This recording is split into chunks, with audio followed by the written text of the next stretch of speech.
Good morning everyone, কেমন আছো তোমরা সবাই? অনেক দিন পর আজকে আমি আবার চলে এসেছি একটা নতুন ভিডিও নিয়ে।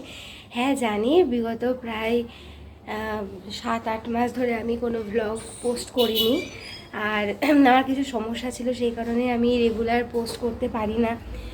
খুবই ব্যস্ত জীবন হয়ে গেছে সেই কারণে। কিন্তু প্রমিস করছি আজকে থেকে ডেইলি তোমাদের জন্য ব্লগ নিয়ে আসব। আর আমার জীবনে একটা নতুন অধ্যায় শুরু হতে চলেছে, তো সব তোমাদের সাথে শেয়ার করব। তো তোমরা সবাই নিশ্চয়ই আমাকে সাপোর্ট করবে, এইটুকু আশা রাখি। সবাই ভালো থেকো, সুস্থ থেকো, আর আমার ব্লগটা দেখতে থাকো। তো আজ হচ্ছে অক্টোবরের 11 তারিখ, আর আমাদের বাড়িতে সামনের বৃহস্পতিবার মানে 16ই অক্টোবর শিব পার্বতীর পুজো। তো আমি এখন যাচ্ছি সেই শিব পার্বতীর মূর্তি নিয়ে আসতে। তো আমরা অনেক দিন ধরেই খোঁজ করছিলাম, কিন্তু ভালো মন মতো পাচ্ছিলাম না। তো কালকে হঠাৎ গিয়ে দেখছি যে একটা খুব সুন্দর প্রতিমা দেখেই পছন্দ হয়ে গেছে। এত খুঁজে খুঁজে শেষ অবধি আমরা এই শিব পার্বতীকে পেয়েছি। দেখো তো কেমন হয়েছে, আমার তো খুব পছন্দ হয়েছে।